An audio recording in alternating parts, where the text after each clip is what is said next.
आलू की मजेदार सब्जी की कहानी।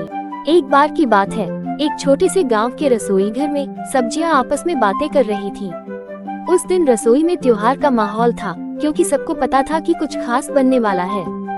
सब्जियों के बीच एक चर्चा चल रही थी कि आज किसकी सब्जी बनेगी।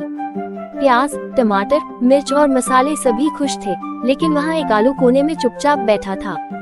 आलू हमेशा सोचता था कि उसे कोई खास नहीं मानता, जबकि बिना उसके तो हर सब्जी अधूरी रहती है। आलू की शिकायत आलू ने गुस्से में कहा, मैं इतना काम का हूँ, फिर भी सब मुझे आम समझते हैं। हर कोई मुझसे बोर हो गया है।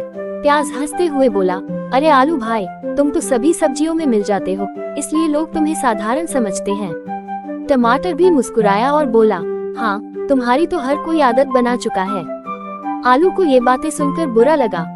उसने सोचा, अब मैं कुछ खास करूंगा, जिससे लोग मुझे भी याद रखें। आलू की नई योजना। उस रात आलू ने खुद को किसी सब्जी में न जाने देने की ठान ली। अगली सुबह जब रसोई में सब्जी बनाने की तैयारी हुई, तो सबको हैरानी हुई कि आलू गायब हो गया। प्याज, टमाटर और मिर्च सब ढूंढने लगे, लेकिन आलू कहीं नहीं मिला।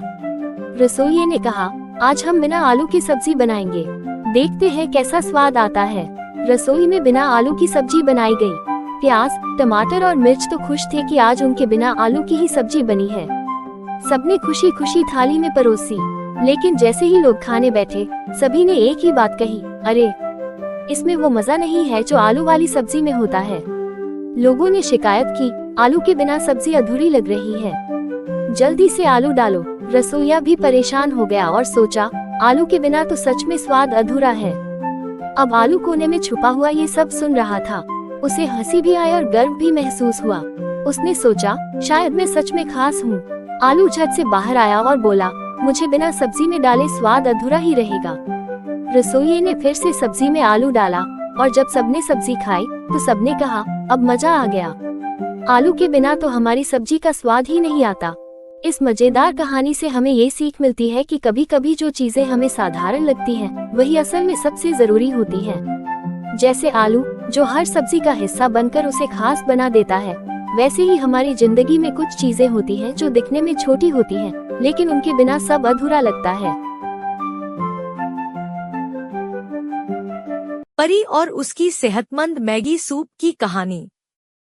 शरीर को सभी पोषक तत्वों और विटामिन की जरूरत होती है। एक छोटे से गांव में एक प्यारी सी बच्ची थी, जिसका नाम परी था। परी को खाने का बहुत शौक था, लेकिन उसकी एक आदत थी, उसे केवल मैगी खाना पसंद था। परी की हमेशा यही जिद रहती थी कि उसे सिर्फ मैगी चाहिए।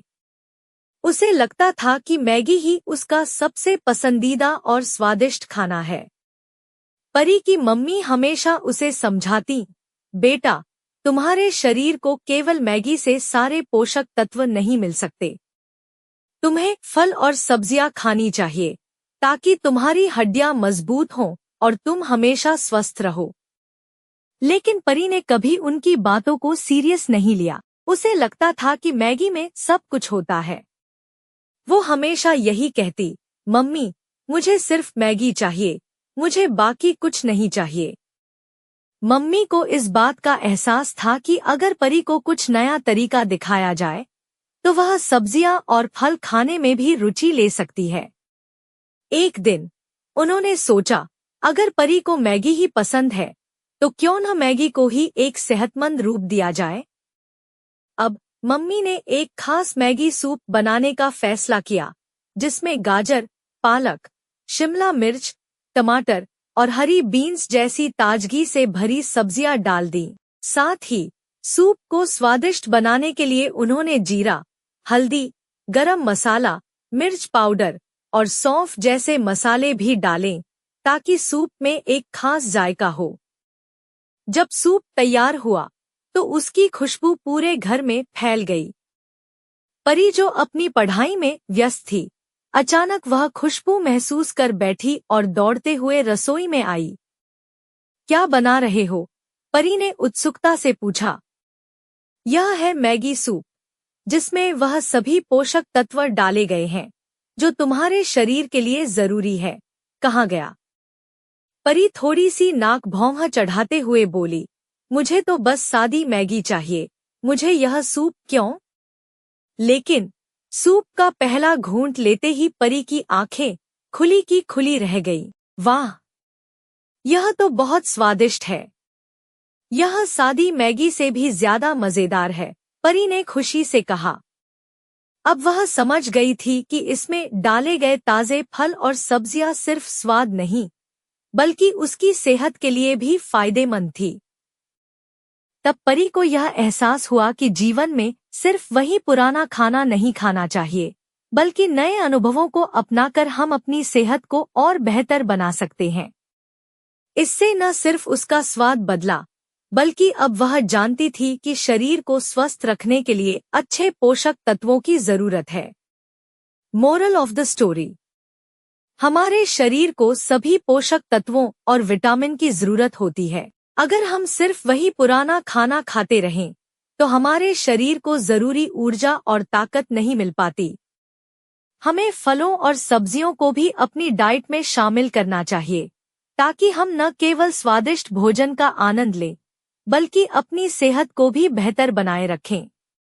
डियर पेरेंट्स, यदि आपको हमारी यह कहानी पसंद आई हो और यह आपके दिल को छूने वाली लगी हो, तो कृपया हमारी फैमिली का हिस्सा बनिए और हमारे चैनल पीकबू टीवी को सब्सक्राइब कीजिए। हम आपके प्यारे बच्चों के लिए ऐसी ही दिलचस्प और शिक्षाप्रद कहानियां लेकर आते रहेंगे। आपका प्यार और समर्थन हमें YouTube पर आगे बढ़ने में मदद करेगा। धन्यवाद। जादुई समोसा। किसी गांव में एक छोटे से लड़के का नाम नीकू था। नीकू को समोसे बहुत पसंद थे। वो हर शाम स्कूल से घर आते समय अपने दोस्त चिंटू के साथ समोसे की दुकान पर जाता और गर्मा गर्म समोसे खाता। लेकिन एक दिन कुछ अजीब हुआ। नीकू और चिंटू जैसे ही समोसे की दुकान पर पहुँचे, वहाँ एक नया समोसे वाला बैठा हुआ था। उसके पास एक चमचमाती टोकरी थी, जिसमें से खुशबू इतनी बढ़िया आ रही थी कि नीकू के मुंह में पानी आ गया। नीकू ने दुकानदार से पूछा, भैया ये समोसे कितने के हैं? दुकानदार ने मुस्कुराते हुए कहा, ये साधारण समोसे नहीं हैं, ये जादुई समोसे हैं। जो भी इन्हें खाएगा उसे खास शक्तियाँ मिलेंगी। नीकू और चिंटू ने एक दूसरे को देखा और सोचा कि ये तो मजेदार होगा। नीकू ने तुरंत पैसे दिए और 2 जादुई समोसे खरीदे। जैसे ही नीकू और चिंटू ने समोसे खाए, अचानक सब कुछ बदलने लगा। नीकू और चिंटू ने एक दूसरे को देखा और सोचा कि ये तो मजेदार होगा। नीकू ने तुरंत पैसे दिए और 2 जादुई समोसे खरीदे। जैसे ही नीकू और चिंटू ने समोसे खाए, अचानक सब कुछ बदलने लगा। नीकू को महसूस हुआ कि वो हवा में उड़ने लगा। वो हल्का हो गया और पेड़ों के ऊपर से उड़ने लगा। चिंटू की स्थिति और भी मजेदार थी। वो जहाँ भी देखता, चीजें गायब हो जाती। उसने पहले एक पत्थर की ओर देखा और वो गायब हो गया। फिर उसने एक पेड़ की तरफ देखा और वो भी गायब। दोनों दोस्तों को बहुत मजा आ रहा था, लेकिन थोड़ी देर बाद उन्हें एहसास हुआ कि ये शक्तियाँ थोड़ी मुश्किल भी पैदा कर सकती हैं। नीकू को अब नीचे उतरना मुश्किल लगने लगा और चिंटू ने गलती से अपनी साइकिल गायब कर दी।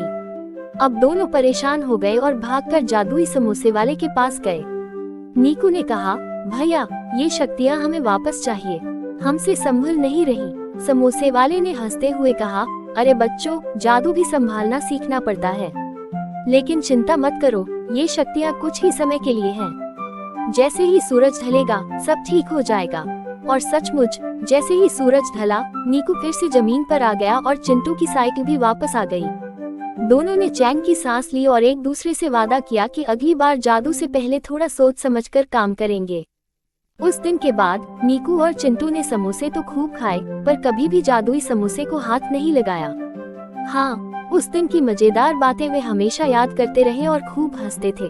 सीख: इस कहानी से हमें ये सीखने को मिलता है कि जादू से ज्यादा जरूरी है अपनी समझदारी और ध्यान रखना।